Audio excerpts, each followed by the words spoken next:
अभी तो ये लड़ाई है, आगे और लड़ाई है। आप सबको धन्यवाद। आज आदिवासी एकता परिषद के इस 30वां आदिवासी सांस्कृतिक एकता महासम्मेलन में पूरे देश से और साथ ही हमारे अन्य देशों से भी हमारे आदिवासी समुदाय के हित में काम करने वाले लोग यहाँ पहुंचे हैं।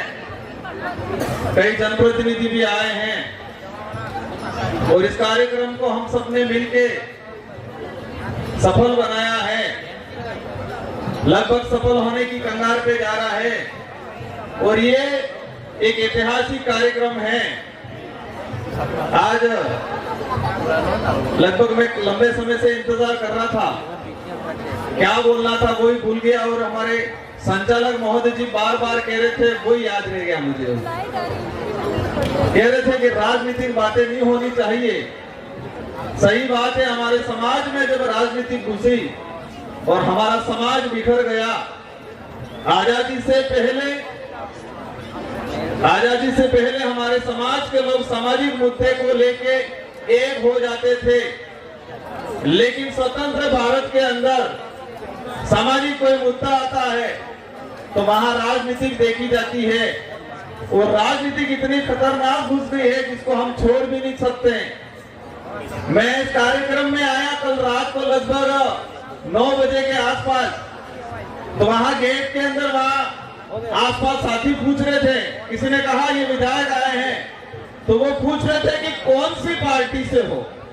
उस भाई ने कहां से विधायक हो ये नहीं पूछा, क्या पूछा, कौन सी पार्टी से हो। मतलब गेट में गुस्सा तब से ही राजनीतिक शुरू हो गई। ये राजनीतिक इतनी खतरनाक है। जब मैं विधानसभा में विधायक के तौर पे मेरी 84 की जनता ने मुझे भेजा तो हम विधानसभा के अंदर गए।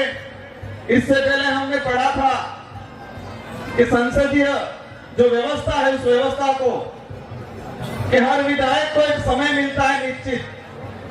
हमारे प्रावधान होते हैं स्थगन के, बिल पे, कटौती प्रस्ताव, हर चीज पे उस प्रावधान के अकॉर्डिंग नियम के अनुरूप उसको बोलने का अधिकार दिया जाता है, लेकिन वहां पर भी राजनीतिक हो जाती है। जब मैं शुरुआत में गया तो लगा कि यार छोटा सा बच्चा मतलब लड़का आया है तो बोलने दिया, फिर पता चला इसके वाला नहीं जमने वाला है, तो वहां भी मेरे साथ राजनीतिक हो जाती है। जब बैठे रहते हैं हमारे बिल पे बहस की कोई बात होती है तो देखते हैं हमारे सभापति के यूट के बाहर पेशाब करने कब जाएगा, तब मेरा जानबूझ के नाम ले लेते हैं और फिर कहते हैं कि यार आप कहां चले गए थे। तो वहां पर भी राजनीतिक हो जाती है। और मैं कल 8 बजे से आया हूँ, सुबह 11 बजे से इस मंच में यहाँ बैठा हूँ और अभी मैंने यहाँ सूचना पहुंचे हमारे साथियों ने, तो मुझे लगा यहाँ पर भी राजनीतिक हो गई। ये राजनीतिक बहुत खतरनाक चीज है, लेकिन फिर भी हमें हमारे समाज को ध्यान में रखना है और हमारे समाज के लिए हमें जितना भी पेशेंस रखना पड़े वो पेशेंस हम रखने के लिए तैयार हैं। आज हमारा देश संविधान से चलता है और संविधान के तहत प्रत्येक व्यक्ति को मत का अधिकार दिया गया है। और हम शेड्यूल एरिया की बात करते हैं, ये शेड्यूल एरिया में आता है। मैं शेड्यूल एरिया से जीत के गया। हमारी जनता को ये समझाना पड़ेगा, हमारे जनप्रतिनिधि को समझाना पड़ेगा कि पार्टी की टिकट से विधायक नहीं बनते, आदिवासी समाज का सर्टिफिकेट लगाएंगे तो विधायक बनेंगे। अगर कोई भी जनप्रतिनिधि जो विशेषकर शेड्यूल एरिया में है, रिजर्व सीट से है, वो पार्टी की टिकट लगा दे और शेड्यूल एरिया का सर्टिफिकेट और आदिवासी होने का प्रमाण पत्र नहीं लगाता है तो क्या वो चुनाव लड़ पाएगा? तो महत्व किसका है? किसका महत्व है? आदिवासी समाज के सर्टिफिकेट का महत्व है, शेड्यूल एरिया का महत्व है, न कि पार्टी और टिकट का महत्व है। और ये बात हमने दिमाग में डाल दी तो जितनी समस्याओं के लिए बात हो रही है वो सारी समस्याओं का समाधान हो सकता है। ये दिमाग में डालना पड़ेगा। हमारे पास ताकत क्या है, उस ताकत को भूल गया हमारा समाज। हमारे भाई गाड़ी खरीदने जाते हैं, पूछते हैं कितना हॉर्स पावर की है। शब्द क्या यूज करते हैं? Horse power. हॉर्स मतलब घोड़ा। घोड़ा इतना ताकतवर होता है, घोड़ा ताकतवर होता है, लेकिन उसको बचपन से जो इसको पालने वाला रहता है इसको ऐसा बना देता है कि वो सिर्फ शादी ब्याह में नाचने का ही काम करता है।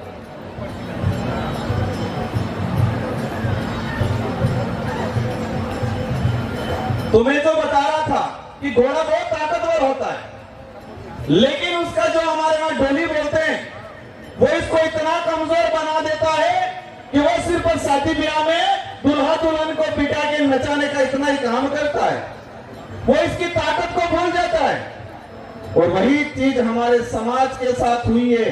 हमारा समाज, हमारी जो ताकत थी, हमारे जो हक अधिकार, जो हमारे ताकत है, उसको हम भूल चुके हैं। और यही चीज पूरे देश की जनता भी भूल चुकी है कि संविधान ने मत का महत्व दिया है, न कि टिकट का महत्व दिया है। ये समझने की जरूरत है। मैं जब विधायक चुन के गया और मैं हमारे पूर्व वक्ता बता रहे थे, मुझे किसी ने टिकट नहीं दी। आदिवासी समाज ने सिलेक्शन प्रणाली से मुझे चुन के भेजा और हम एकमात्र विधायक हैं जो आदिवासी समाज की सिलेक्शन प्रणाली से चुन के गए हुए हैं। और कई हमारे साथी राजस्थान के जो दूसरे संगठन विचार की मजबूरी है, कहते हैं कि हम तो पार्टी के बंधनों में बंधे हुए इसलिए नहीं बोल सकते, वो है मेरे साथ ये चीजें आप बोलना। तो ये जनता को समझना पड़ेगा, ऐसी ताकत पैदा करनी है हमें। अभी बात हो रही थी यहाँ ऊपर जो दिमाग लगाया हुआ है उस पर लिखा हुआ है बहुमतवाद। इसके नीचे शुरुआत में जो मुर्गी लग रही है, तो इसको देख के बात याद आ कि मैं हर बार बोलता हूं, हमारा समाज के अंदर किसी पे आपत्ति आती तो हमारा समाज एकजुट होकर लड़ता। इसके समाज पे आपत्ति आई, ये लड़ रही है, लेकिन वर्तमान में आपने मुर्गे देखे होंगे बाजार में, और वो मुर्गे देखे होंगे व्हाइट वाले ब्रॉयलर बोलते हैं। एक ग्राहक आता है, एक को निकालता है, तो क्या दूसरी लड़ती है? क्या दूसरा वो व्हाइट आते हैं ब्रॉयलर, वो लड़ते हैं? नहीं लड़ता है, वो दाने चूसते रहता है, कहता है शांति शांति शांति हूं। जैसे जैसे ग्राहक आए एक एक मुर्गा काट काट के इसको खिला देंगे और लास्ट में एक बचेगा, वो भी खाता रहेगा, कहता है शांति शांति। उसको नहीं पता मेरा भी नंबर आने वाला है।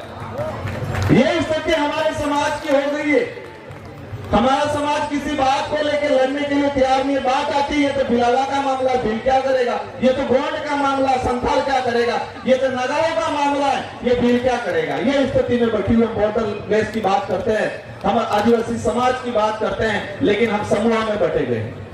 2011 की जनगणना के अनुसार भारत देश के अंदर 10 करोड़ 42 लाख आदिवासी समूह है बताया गया, और समूह 655 समूह, और आज 2023 हो गया। दुर्भाग्य से हमारी जनगणना जो होनी थी नहीं हुई, और जनगणना नहीं होने के पीछे कितना बड़ा राज है। कहते हैं कोरोना है, और कोरोना है तो चुनाव क्यों हो रहे हैं? जनगणना होनी चाहिए, जनगणना नहीं हो रही। आज उस समय अभी आंकड़ा बढ़ गया है समूह का, 705 समूह आदिवासी बन गए, और आदिवासियों की संख्या कम होती जा रही है और समूह आगे बढ़ते जा रहे हैं। इसमें भी हमें सोचने का। आज हमारे आदिवासी समाज के अंदर अभी बात हो रही थी नागा, 2 देशों के अंदर बांट दिया, 4 राज्यों में बांट दिया। हम सब आए, हम सब ने बोला, लेकिन किसी ने एक चीज नोटिस नहीं की कि ये भी हमारा बिल राज जो था, बिल प्रदेश की जो मांग था, वही हिस्सा है। आज हम सब वक्ता बोल रहे हैं, आप सब बाहर जाके देखना, जो गाड़ियां खड़ी है, जो लोग आए, इसमें से 80% गाड़ियों पे बिल प्रदेश का झंडा लगा हुआ है, लेकिन हम बिल प्रदेश की बात बोलने में शर्माते हैं। जो लोग आए, इन सारी गाड़ियों पे 80% गाड़ियों पे मध्य प्रदेश का इलाका से, गुजरात के इलाके संतरामपुर से, हमारे जो डूंगरपुर बांसवाड़ा से जो गाड़ियां आई, बाहर जो गाड़ियां हैं, 80% गाड़ियों पे बिल प्रदेश का झंडा लगा हुआ। लेकिन हम बिल प्रदेश की बात नहीं करना चाहते हैं। गोविंद गुरु ने 1915 के अंदर तो आंदोलन जो किया था, तो ये भक्ति आंदोलन की बात करते हैं, लेकिन उस समय बिलराज स्थापित करने का भी बात था और हम इस चीज को भूल गए हैं। मेरे इस मंच के, इस पंडाल के अंदर जो लोग हैं उनसे निवेदन है कि हम नया, हमारी पीढ़ी को कुछ नहीं दे सकते, लेकिन हमारे पूर्वजों ने हमको जो विरासत में दिया है, हमारे पूर्वजों ने हमको विरासत में जो रिजर्वेशन दिया है, विरासत में जो संस्कृति दी है, विरासत के अंदर जो इतिहास दिया है, विरासत के अंदर जो जल जंगल जमीन दिया है, उसी को बचाने का काम कर लो, वही आने वाली पीढ़ी के लिए बहुत हो जाएगा। आज के समय में हम नया कुछ नहीं दे सकते, लेकिन हमारे पूर्वज जो हमको विरासत के अंदर दे रहे हैं, उसी की आप रक्षा कर लो, और यही रक्षा कर लिया तो बहुत हो जाएगा। आने वाली पीढ़ी आपको याद करेगी। बाकी आने वाली पीढ़ी अगरबत्ती दिया नहीं करने वाली है।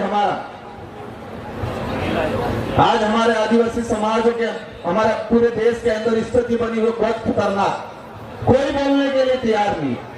इस मंच के माध्यम से मैं कहना चाहूंगा कि राजस्थान, इस राज्य की सरकार हो, दूसरे राज्य की सरकार हो, भारत देश की सरकार हो, उस सरकार को मैसेज ये नहीं जाना चाहिए कि आदिवासी इकट्ठे हुए थे, नाच गाना किया और बिखर गए, ये मैसेज नहीं जाना चाहिए। उनको ये मैसेज जाना चाहिए कि आदिवासी समाज जब एकजुट हो रहा है अपने हक अधिकारों के लिए, आदिवासी समाज पर जो अत्याचार हो रहा है वो ये समाज अब नहीं सहेगा, ये मैसेज जाना चाहिए उन सरकारों तक। उन सरकारों तक ये मैसेज जाना चाहिए कि आदिवासी समाज के जल जंगल जमीन की अगर हमने छेड़ा तो ये आदिवासी समाज अब चुप नहीं बैठेगा, ये मैसेज जाना चाहिए। आज हमारे अभी बात हो रही थी थोड़ी देर पहले धर्म की। हम कहते हैं 10 करोड़ आदिवासी हैं, लेकिन मुझे नहीं लगता है वास्तविक आदिवासी तो 10 करोड़ में से 10% भी नहीं रहे होंगे। आधे तो ईसाई बन गए, आधे बौद्ध बन गए, यहाँ पर जैन बन गए, मणिपुर के अंदर मुसलमान बन गए। कहीं के आदिवासी रहे हम 10 करोड़? धर्म में बढ़ गए हम, पार्टियों में बढ़ गए हम। ये बातें हो सकता कड़वी लगे, लेकिन ये नहीं हो जाए आने वाले भविष्य के अंदर, जब बाहर हम प्रदर्शनी में अभी कि हमारे आदिवासियों का ऐसा घर हुआ करता था, ये देख के आए और आज हम भी जगे, तो आने वाले 20-25 साल बाद हमारी पीढ़ी ये नहीं देखे कि वास्तविक आदिवासी इस देश में कौन सा बचा है। ये बुनियादी पड़े, ये ध्यान रखना पड़ेगा। हम लोग कहते हैं हमारे साथ अन्याय होता है, हम मंदिरों में जाते हैं, मंदिरों में दर्शन नहीं करने दिया जाता है। अरे भाई मंदिर तो अपने ही नहीं, अपन जा क्यों रहे? यहाँ पर भक्ति की बात हुई थी। आदिवासी समाज के अंदर भक्ति में मंदिर का महत्व नहीं है, धाम का महत्व है, धोड़ी का महत्व है। हमें धाम पे जाना है, धोड़ी पे जाना है, थानक पे जाना है, मंदिर पे नहीं जाना है। अब आपका ही नहीं, आप जबरदस्ती जा रहे हो, धक्का मार रहा है, फिर आप धक्का खा के आ रहे हो। आदिवासी समाज को धर्मों में बांट दिया, राजनीतिक में बांट दिया। बहुत सारी बातें हैं, हमारे कई वक्ता और भी बोलेंगे, लेकिन मैं इस मंच के माध्यम से कहना चाहूंगा कि हमें एक प्रण लेना पड़ेगा कि देश की सरकार को क्या मैसेज है, वो बात हो गई, लेकिन संविधान के अंदर जनजाति की जगह आदिवासी शब्द जोड़ा जाए, इस पे जोर देना पड़ेगा हमको। अभी जितने भी वक्ता है सब में हमने आदिवासी की बात की, मुश्किल से किसी एक ने, हमारी एक बहन आई थी, उसने बताया जनजाति की संवैधानिक शब्द है, तो संविधान में बहुत सारे अमेंडमेंट हो सकते हैं, तो जनजाति की जगह आदिवासी शब्द क्यों नहीं जोड़ सकता है, इस पे भी हमें मंथन करना पड़ेगा। जितने भी जनप्रतिनिधि आए, किसी भी पार्टी से आए, अगर पार्टी की नकेल में नहीं हो तो आह्वान करें पूरे देश के आदिवासी मिलके जंतर मंतर पे हम बात करें और हम ये माहौल बनाएं कि संविधान के अंदर जनजाति की जगह आदिवासी शब्द जोड़ा जाए। हमने राजस्थान में भी अभियान चलाया है। हम आपस में एक दूसरे को आरोप लगाते हैं। संचालक महोदय नजदीक आ गए, लेकिन मैं ज्यादा समय नहीं लूंगा, 2 मिनट ही लूंगा, क्योंकि मेरे साथ भी राजनीतिक हो गई। हमने राजस्थान में अभियान चलाया है, अगर कोई भी आदिवासी को नक्सली बोलेगा उस पर एट्रोसिटी मुकदमा दर्ज हो। यह अभियान चलाया है और ये पूरे देश में चलाना पड़ेगा। अगर कोई आदिवासी को नक्सली बोलता है, आज मैं विधायक हूं, 2018 से पहले हम चुनावी व्यवस्था में नहीं आने वाले थे। हम पे आरोप लगे कि ये नक्सलाइट लोग, पता ही नहीं नक्सलाइट क्या होता है, एबीसीडी भी नहीं पता। हमारे जिला मुख्यालय से रिपोर्ट चली कि 18-20 जगहों की कि ये नक्सलाइट गतिविधियां फैला रहे हैं। मजबूरन होकर राजनीति में आना पड़ा और समाज ने सिलेक्शन प्रणाली से मुझे चुन के, हमारे एक साथी को चुन के विधानसभा में भेजा, तो चुप हुए। एक पत्रकार ने भी बीच में गलती से लिख दिया था कि इस इलाके में नक्सलाइट गतिविधियां, लगभग 4 जिलों के अंदर 30 से 40 थानों के अंदर उसके खिलाफ परिवार दर्ज करवाया, हमने दिया, माफी मांगने लग गया। आज छत्तीसगढ़ के अंदर में बीच में जाके आया, हमारे दादा बता रहे थे 22 साल की बच्ची हथियार उठा रही, क्यों उठा रही हो? हम उनको कह रहे थे ये तो नक्सलाइट हो गए, झारखंड वालों को बोल रहे थे नक्सलाइट हो गए। गुजरात में कुछ होता है, यहाँ पर हुआ ये मामला, हरण्य वाला अभ्यारण्य वाला हुआ। देश के अंदर कहीं पर भी आदिवासी समाज के साथ अन्याय होता है, हमें एकजुट होकर आना पड़ेगा। और हमें एकजुट होकर नहीं आए तो मन से हम बोल देंगे, आप तालियां बजा दोगे, मामला खत्म हो जाएगा। आदिवासी समाज आने वाले समय में गर्त में चले जाएगा और आदिवासी समाज की आने वाली पीढ़ी हमको माफ नहीं करेगी। इसलिए आदिवासी को जगाना है, राजनीतिक पार्टियों से दूर रहना है, अपने खुद की सिलेक्शन प्रणाली तैयार करनी है। आने वाली पार्टी आपको आके पूछे किसको टिकट दे, ये पूछनी चाहिए। और मैं तो कहता हूं ये टिकट वाली बीमारी बाहर निकाल दो, जनता चयन करके भेज देगी। धर्म व्यवस्था से बाहर निकलना है और धर्म व्यवस्था में बाहर नहीं निकले। हम यहाँ से, हमारे महाराज ने पूजा पाठ की आदिवासी संस्कृति में, और हम सब घर पे जाके ब्राह्मण से पूजा पाठ करा लेंगे, तो क्या हो जाएगा इससे? कौन सी संस्कृति अशुद्ध कर दिया हमने? तो यहाँ पर खानपुर के अंदर आदिवासी समाज, हमारे आदिवासी भाई के ओबीसी में डाल दिया गया है। वो हर तरफ भटक रहा है कि हमें एसटी में शामिल किया जाए, लेकिन उस भाई के बाप दादा ने उसकी संस्कृति भुला दी, उसका कल्चर भुला दिया, उसकी बोली भुला दी, और हमने कहने लगे पता ही नहीं। और हमारा पढ़ा लिखा समाज, मैं लास्ट में बात कहते, ये जो दिमाग बनाया हुआ है हमारे समाज के ऊपर, ऐसा दूसरे लोगों ने रिसर्च किया है और हमारा में जो दूरी चील की तरह कि आदिवासी समाज के अंदर कौन सा अच्छा लीडर है, कौन सा अच्छा आदमी है, उसको पकड़ते हैं। पकड़ने के बाद उस व्यक्ति को सुबह शाम मानसिक गुलाम होने का डोज दिया जाता है। और वो डोज कैसे देते हैं आपको बता देता हूं। वो डोज होने के बाद हमारे जो पढ़े लिखे कर्मचारी कैसे बन जाते हैं वो बता देता हूं। मानसिक गुलामी का डोज दिया जाता है सुबह शाम, और वो इतना हो जाता है कि हमारा पढ़ा लिखा कर्मचारी सुबह कपड़े पहन लिए और मैसेज आ गया कि आज तो मंगलवार है, हरा कलर ठीक नहीं है, पीला कलर ठीक रहेगा, तो कपड़े वापस निकाल लेता है। ऐसा मानसिक गुलाम बन गया है। हमारी मैडम में सुबह उठ के कपड़े पहन लेती है स्कूल जाने के लिए, लेकिन ग्रुप में मैसेज आ गया कि आज मंगलवार है या बुधवार है, ये कलर ठीक नहीं है, ये दाल ठीक नहीं है, तो दाल बनी हुई को छोड़ देते हैं। ऐसे मानसिक गुलाम बन गए हम लोग। तो मानसिक गुलाम बनाने वाले यंत्रों से सावधान रहना है, ऐसे संगठनों से सावधान रहना है और आदिवासी को बचाना है। आप सबको अंत में खूब खूब जोहार। जय आदिवासी, जय भारत, जय दिल प्रदेश।